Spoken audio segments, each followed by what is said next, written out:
How's it? I am Mr. Wheelie19 coming at you from the Second Amendment Show here on the YT YouTube. I want to thank you so very much for checking out this video. This particular video is going to be a bit of a product review on Zero Tolerance 0400 ST knife.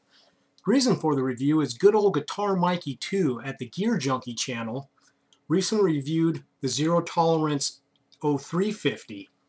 I left a comment on the video saying that I liked that knife and his video very much, and I just so happened to everyday carry the 0400 ST.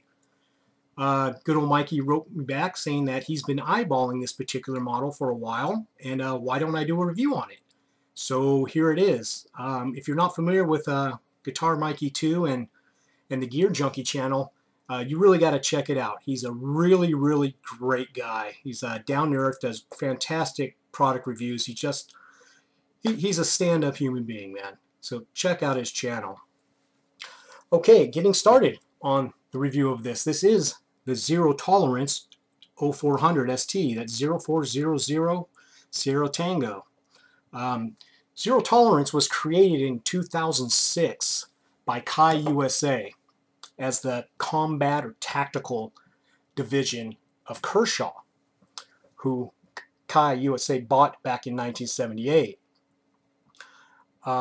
Kershaw, as everyone knows, makes some pretty great knives, but they never really had anything specific, a specific product line geared towards military and law enforcement, and that's what the Zero Tolerance line is. It's their military and law enforcement line of knives.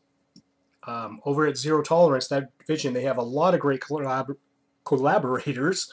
They've got Strider knives in there, the famous Ken Onion, and Grant and Gavin Hawk. A bunch of great people getting together to design these knives. Okay, this particular guy right here, let me back this out a bit, I apologize. Okay. This guy right here is, it has obviously a Tanto style partially serrated blade. The serrations are of the typical Kershaw type. They're the rounded serrations, which are really cool. They slice more than saw. With so many serrations, you end up doing that sawing motion, and these the Kershaw ones just tend to slice. I like a partially serrated blade. I think I'm in the minority. Most people don't, but I'm rather fond of them. And the Tanto style blade, that's pretty much a Mr. Wheelie trademark. If I pull out a knife, it's going to have a Tanto style blade on. It's just something I'm known for. The blade on this is 3 7/8 of an inch long, and the knife, when closed, is 5 inches overall,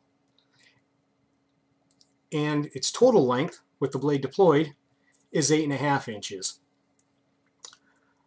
This does have what's known as the SpeedSafe assisted opening system. I believe SpeedSafe was actually designed by Ken Onion.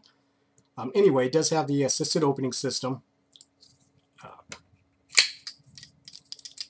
Don't do that, kids. That's a bad habit I got into. Every time I open a knife, I spin it. Kids, don't do that. You just look like an idiot, and you're going to end up dropping the knife in an inopportune time. Anyway, we're 8.5 inches overall when the knife is opened. The blade is made of a stainless S30V, and it has a tungsten, what they call a tungsten DLC coating on it, which is a diamond-like carbon. It gives it a nice matte black finish, and it's a pretty durable coating. I use this bad boy a lot, and it doesn't have a whole lot of EDC wear on it. It weighs, it's a bit clunky for everyday carry wear, I think for most folks. It weighs in at about 5.3 ounces, so might be a little on the heavy side for some people. I like it just fine. This S30V steel that the blade is made out of is scalpel sharp out of the box and holds an edge fantastically well. It really, really does. You can literally, I haven't sharpened this guy since I bought it, and I've been carrying it for I've been carrying it for well over a year, and it gets used quite a bit. A little bit of a bald spot going on there now.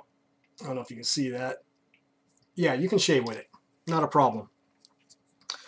Very sharp and holds an edge great.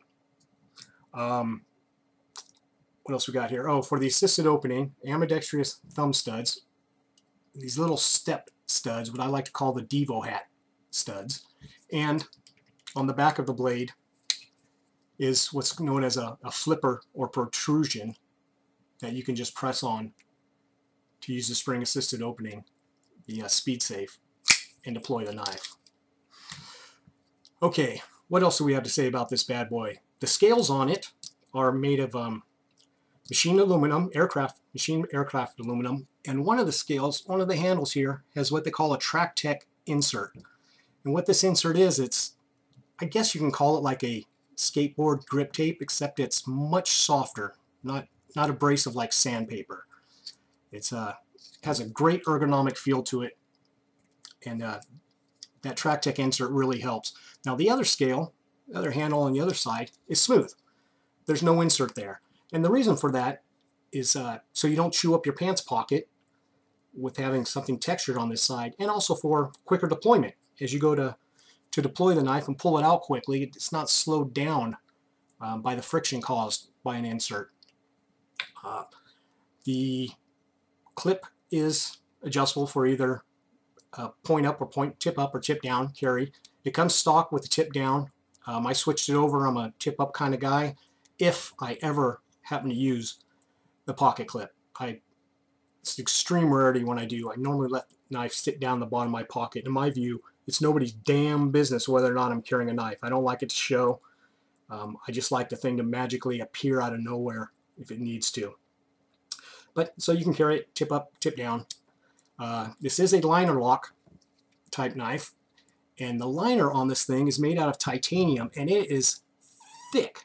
That bad boy is fat. I'm not sure if the camera's picking this up, but it comes all the way. The entire edge of that liner lock gets behind the blade, and there's nothing that just irks me more than liner locks that just barely reach out and touch a tiny little bit of the back side of the blade. Oh, that just chaps my hide. It's just, oh, it's irritating. This liner gets all the way up behind the blade. Its entire surface is back there locking up on it. And it's got its filed serrations there for place for the fingers to go. Same with the back of the knife blade on the spine there. So it's a great ergonomics. What else do we got on this thing? That's about all I really have to say about it. It's a fantastic knife. The manufacturer's suggested retail is about 150 bucks. You can get them online. I've seen them as cheap as like $119 or $109. Oh, what really killer thing, something I dig about zero tolerance knives. They've partnered up with, the Paralyzed Veterans of America. And a portion of the proceeds from every zero tolerance combat knife sold goes to the Paralyzed Veterans of America. And what the PVA does is they're an advocacy group to get the men and women who have served our country and damn well deserve everything that we can possibly give them. They come back paralyzed. The PVA gets them back into activities they used to be into before becoming paralyzed. If they were into hunting or fishing or boating, PVA helps them go ahead and regain those activities and gives them access to it. So in my book, that's a fantastic thing. So that's just the icing on the cake for zero tolerance knives. I absolutely love this knife. It's one of the, I think it's probably the favorite EDC I've ever had. It's just a badass knife. It's quality all the way around. You can't get a better knife for under 200 bucks. You really can't. I'd put this thing up against anybody. And I guess that about covers it. Guitar Mikey 2, this one goes out for you.